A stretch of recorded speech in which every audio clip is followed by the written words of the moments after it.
காவிரி மேலாண்மை வாரியம் அமைக்க மத்திய அரசுக்கு உச்சநீதிமன்றம் உத்தரவிட்டதற்கு முதலமைச்சர் செல்வி ஜெயலலிதாவின் இடையறாத சட்ட போராட்டங்களே காரணம் என்றும், விவசாயிகளின் வாழ்வாதாரத்தை காக்கும் வகையில் பல்வேறு நடவடிக்கைகளை முதலமைச்சர் மேற்கொண்டு அவற்றில் வெற்றி பெற்று வருவதாகவும் பல்வேறு அரசியல் கட்சித் தலைவர்கள் முதலமைச்சர் செல்வி ஜெயலலிதாவுக்கு பாராட்டும் நன்றியும் தெரிவித்துள்ளனர். வரலாற்று சிறப்புமிக்க ஒரு தீர்ப்பினை உச்சநீதிமன்றம் இன்றைக்கு வழங்கியிருக்கிறது.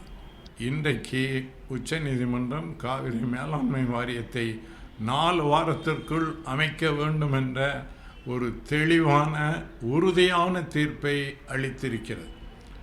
இந்த தீர்ப்பை பெறுவதற்காக இடைவிடாமல் உச்சநீதிமன்றத்தில் உறுதியோடு போராடி வெற்றி தேடி தந்திருக்கிற முதலமைச்சர் ஜெயலலிதா அவர்களை மனமாற பாராட்டுகிறேன். அவருக்கு தமிழக விவசாயிகளின் சார்பில் அவருக்கு நன்றி செலுத்த கடமைப்பட்டிருக்கிறேன். ஆனால் இப்போது 4 வாரத்திற்குள் அமைத்தாக வேண்டும் என்ற திட்டவட்டமான தெளிவான தீர்ப்பை முதன்முறையாக உச்சநீதிமன்றம் ஒரு நதிநீர் பிரச்சனையில் வழங்கியிருப்பது இதுதான் முதல் தடவை. இந்தியாவிலேயே முதல் தடவையான முதல் தரமான தீர்ப்பு இது.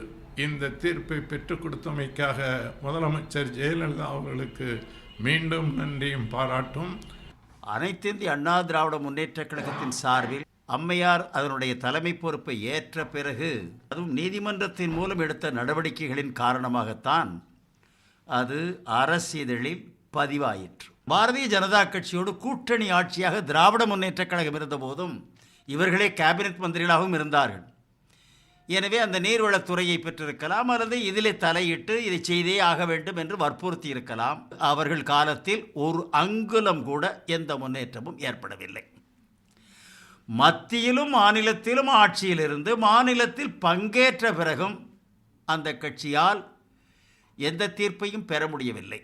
ஆனால் அதற்கு பிறகு தமிழகத்தில் பொறுப்பேற்ற முதலமைச்சர் அவர்கள் நீதிமன்றத்தின் மூலமாகவே நியாயத்தை எடுத்து வாதாடி பெற வேண்டும் என்ற முயற்சியை மேற்கொண்டு முதலில் நடுவர் மன்ற தீர்ப்பை பெற்றார், மேலாண்மை குழுவை அமைக்க வேண்டும் என்ற வழிகாட்டுதலை பெற்றார், பிறகு அரசியலிலே பதிய வைத்தார். அதற்கு பிறகும் இறுதி தீர்ப்பை வழங்க வேண்டும் என்றால் என்ன செய்வது என்ற நிலையிலே தான் மேல்முறையீடு செய்வது என்று தமிழக அரசு உச்ச நீதிமன்றம் போனது, வாதாடியது, விவரங்களை நியாயத்தை எடுத்து முன்வைத்தது.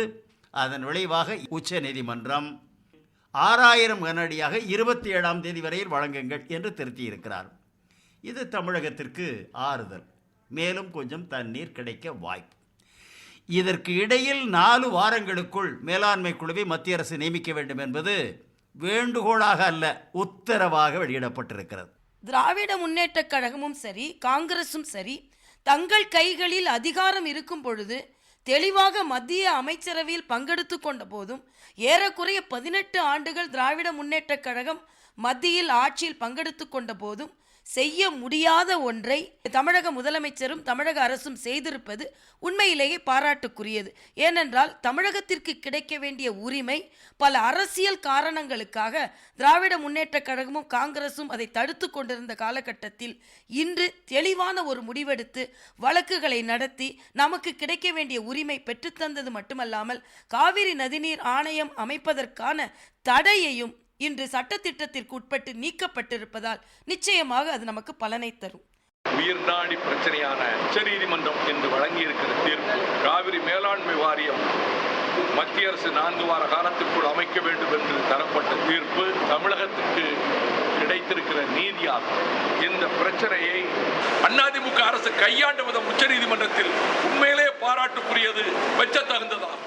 அடுத்த 4 வாரத்திற்குள் காவிரி மேலாண்மை வாரியத்தை அமைக்க வேண்டும் என்று உச்சநீதிமன்றம் அறிவித்திருக்கக்கூடிய ஒரு தீர்ப்பு ஒட்டுமொத்த தமிழ்நாட்டு மக்களையும் மகிழ்ச்சியில் ஆழ்த்தக்கூடிய ஒரு தீர்ப்பாகும்.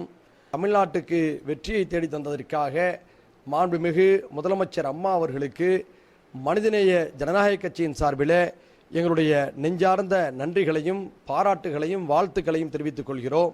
சிறந்த முறைகளை அணுகி தொடர்ந்து உச்சநீதிமன்றத்தில் தமிழக விவசாயிகளின் குரலை எடுத்துரைத்து உச்சநீதிமன்றத்தில் தொடர்ந்து தமிழக விவசாயிகளின் பிரச்சனைகளை எடுத்துரைத்து இன்று தமிழகமே தமிழக விவசாயிகளும் தமிழக மக்கள் அனைவரும் மகிழ்ச்சி அடையும் அளவில் தீர்ப்பு வந்திருப்பது மாண்பு முதலமைச்சர் புரட்சித் தலைவருக்கு பெருமை காட்டுகிறது, செயல்திறனை காட்டுகிறது என்று சொல்லி அவருக்கு என்னுடைய பாராட்டு தெரியும், வாழ்த்துக்களையும் தெரிவித்துக் கொள்கின்றேன்.